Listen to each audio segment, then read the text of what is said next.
Assalamualaikum warahmatullahi wabarakatuh. Perkenalkan, nama saya Putra Anugerah Ilahi dengan NIM D1D021102. Baik, di sini saya akan mempresentasikan hasil PPT dari saya tentang kasus hutan lindung Pegunungan Meratus, Kalimantan Selatan dengan dosen pengampu Bapak Dr. Marwoto, SHUT MSI. Latar belakang: hutan lindung Pegunungan Meratus membelah Provinsi Kalimantan Selatan yang membentang sepanjang kurang lebih 600 km persegi hingga perbatasan Kalimantan Timur. Pergunungan ini menjadi bagian dari 8 kabupaten di Provinsi Kalimantan Selatan, yaitu Hulu Sungai Tengah atau HST, Hulu Sungai Utara atau HSU, Hulu Sungai Selatan HSS, Tabalong, Kota Baru, Tanah Laut, Banjar, dan Tapin. Kedudukan kawasan hutan yang menjadi hulu sebagian besar daerah aliran Sungai Das, menjadikan kawasan ini sangat penting bagi Provinsi Kalimantan Selatan sebagai kawasan resapan air. Di sisi lain, kondisi kelerengan lahan yang cukup terjal dan jenis tanah yang peka erosi menjadikannya memiliki nilai kerentanan atau fragility yang tinggi. Berdasarkan tipe penutupan lahan kawasan, Gunungan Meratus dapat dibagi menjadi 3, yaitu hutan dataran tinggi, hutan pegunungan, dan lahan kering tidak produktif.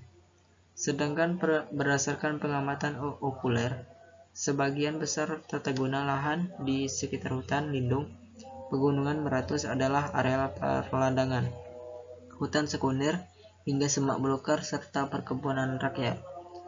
Berdasarkan peta tata guna hutan Kesepakatan TGHK Provinsi Kalimantan Selatan tahun 1984, kawasan hutan Pegunungan Meratus ditetapkan sebagai hutan lindung. Kemudian berdasarkan Rencana Tata Ruang Wilayah Provinsi RT/RW/P Kalimantan Selatan tahun 1996, sebagian fungsi lindung tersebut diubah menjadi kawasan lindung dan budidaya. Pada tahun 1998 dilakukan prademonstrasi TGHK dan RT/RW/P yang hasilnya menetapkan kawasan hutan Pegunungan Meratus sebagai kawasan hutan lindung. Ketetapan ini diputuskan dalam surat keputusan Menteri Kehutanan dan Perkebunan nomor 453 KPTS 2/1999. Tujuan. Adapun tujuan yang pertama yaitu menganalisis konflik di hutan lindung Pegunungan Meratus, yang kedua menganalisis solusi dalam penyelesaian konflik di hutan lindung Pegunungan Meratus, dan yang ketiga menganalisis pihak-pihak yang terlibat dalam konflik.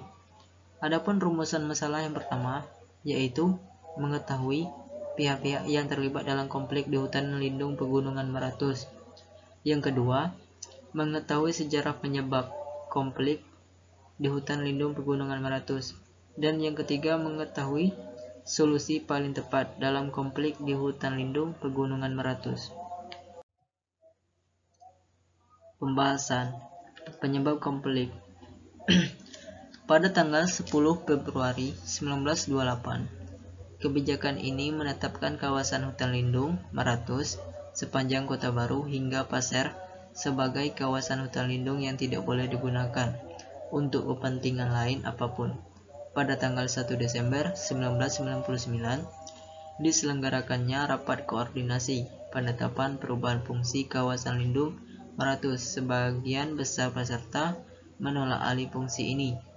Pada tanggal 22 Desember 2000, Gubernur Kalimantan Selatan memberitahukan kepada Menteri Kehutanan bahwa areal relokasi alih fungsi hutan lindung menjadi HPT telah diakomodir dalam Peraturan Daerah atau Perda Nomor 9 Tahun 2000, tanggal 20 Desember 2000 tentang RT/RW/P Kalimantan Selatan atau Surat Gubernur Kalimantan Selatan Nomor 525/02884 Eko.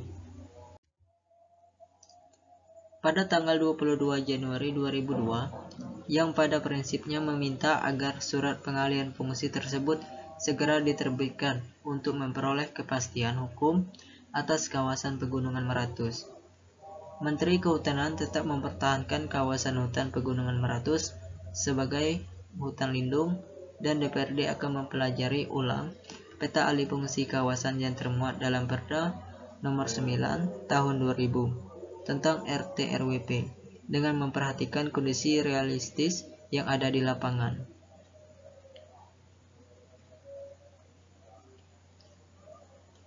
Menteri Kehutanan Dr. Prakosa menanggapi permintaan gubernur tersebut melalui surat nomor 164 Menhub 8/2002 tanggal 5 Februari 2002 yang prinsipnya tetap menolak rencana alih fungsi kawasan hutan lindung Pegunungan Meratus dan merekomendasikan agar seluruh kawasan tersebut dikembalikan fungsinya sebagai hutan lindung.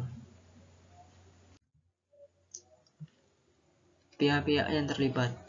Adapun pihak-pihak yang terlibat, yang pertama BKSDA mendukung keputusan Menteri Kehutanan, yang terakhir yaitu tetap mempertahankan fungsi lindung. Bahkan menurut keterangan Kepala BKSDA Kalimantan Selatan, BKSDA telah mengajukan untuk meningkatkan kesebagian arealnya sebagai taman nasional sejak tahun 1996. Namun sampai saat ini belum ada tanggapan lebih lanjut. Yang kedua, Dinas Kehutanan.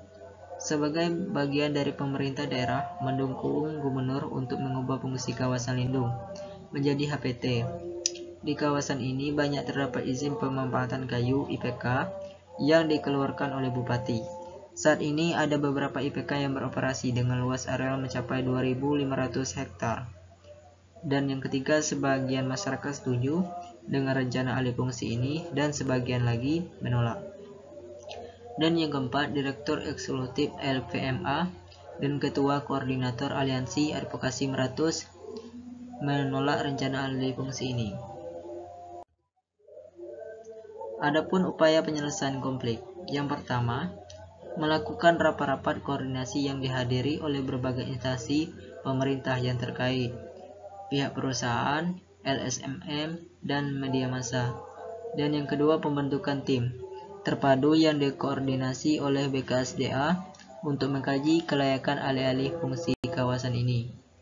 Dan yang ketiga, semua pihak mempunyai niat baik untuk menyelesaikan konflik ini dan meninggalkan kepentingan kelompoknya untuk kepentingan bersama, kemudian mencari solusi, mencari kompromi yang akan menguntungkan semua pihak. Kesimpulan Pegunungan Meratus sebaiknya dipertahankan fungsinya sebagai hutan lindung. Sebagian besar kawasan ini memenuhi kriteria kelerengan sebagai hutan lindung kelerengan 40%. Selain itu, kawasan ini merupakan wilayah hulu daerah aliran Sungai Das yang akan terganggu fungsi hidrologisnya apabila terjadi alih fungsi ini.